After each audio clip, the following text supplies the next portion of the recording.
All right, my friends, today you are going to be thinking about some multiples, some facts of 3s, 6s, and 9s. For this lesson, you are just going to be thinking about 3s. So I'm going to go over the song that you can use if you don't remember your multiples of 3. You can also use a multiplication chart, but you won't always have that with you. So learning these ways to remember the multiples can give you some strategies if you don't just have your facts memorized. If you have them memorized, if you practice your flashcards, that's great. But if you don't have them memorized, here are some ways to help. So I want you to actually open your math notebook and write these down on a page. You're going to have both 3s, 6s, and 9s on this page. You can keep it vertical or you can turn it sideways, whichever way works, but it'll allow you to write them down. That should help you remember them, and then also you can look back at it if you need. So here is the song. You can also watch the video of it, and I still remember watching this in 3rd grade, and I still sing it to myself when I need to remember my 3s.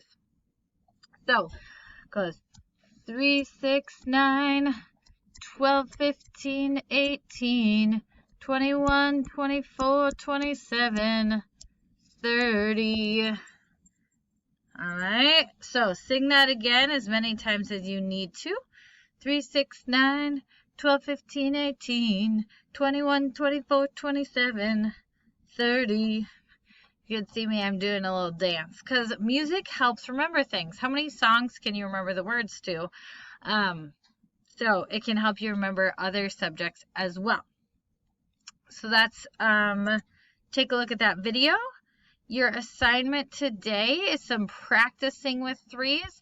I just want to show you this one today, because other ones are going to be similar. So you do have to write the answers, okay? If you want to color it, you may, but you do not have to. When you color it, you'll want probably to make the stroke thickness a lot thicker so that if you color it in, it doesn't take you forever. But you don't have to color it, you just have to put the answers practicing your 3s.